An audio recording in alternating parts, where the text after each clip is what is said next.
पवित्र गांधी जयंती अवसर में जारका रोटारी एवं धर्मशाला प्रेस क्लब पक्षर स्वच्छ भारत अभियान कार्यक्रम अनुष्ठित होइछि। उभय क्लबर कर्मकर्ता एवं सदस्य माने जारका निकटस्थ प्रसिद्ध शैवपीठ गोकर्णेश्वर मंदिर परिसर को सफाई करथिले। एठारे पड़िथिबा नाना अड़िया आवर्जना को सफाई करने सहित परिवेश को सफा रखिबा पई लोकमानकु सचेतन करथिले।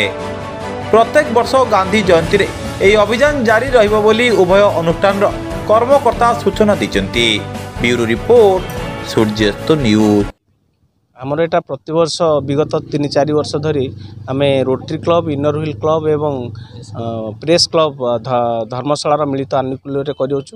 ଏଟା ପ୍ରତିବର୍ଷ ପରେ ଆମେ ଗୋଟେ ସଂକଳ୍ପବଦ୍ଧ ଭାବେ ଅକ୍ଟୋବର 2 ଗାନ୍ଧୀ ଜୟନ୍ତୀରେ जो स्वच्छता अभियान भारत वर्ष चली से कार्यक्रम को बजाय रखा प्रतिवर्ष आम अक्टोबर 2 रे कर आसु। विगत 3-4 वर्ष धरी कि कंटिन्यूअसली करुचु। कौन वार्ता आम समाज को जे परिवेश सुस्थ रहिले मनीष सुस्थ रहिबो। तेणु आम जदि परिवेश को सुस्थ रखा निजे मध्य सुस्थ रहा सहित अन्य मानक सुस्थ रखिपर।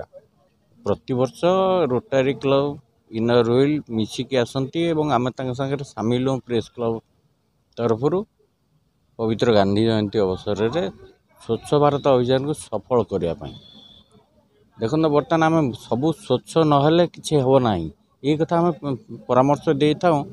स्वच्छता ही सर्वश्रेष्ठ बर्तमान उपाय मन को सब स्वच्छ करहब, परिवेश को स्वच्छ करहब।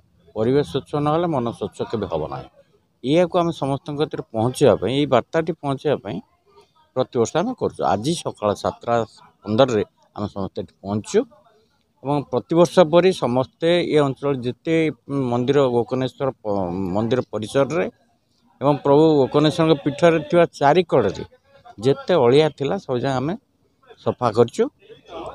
एवं एथिरे रोटारी क्लबर भाई माने सभापति इनर हुइल सभापति कर्मी समस्ते सहयोग करछन्ती। आम प्रतिवर्ष ये कथा करी निष्पत्ति कर दिन पर्यंत आम अंततः ये कथा कर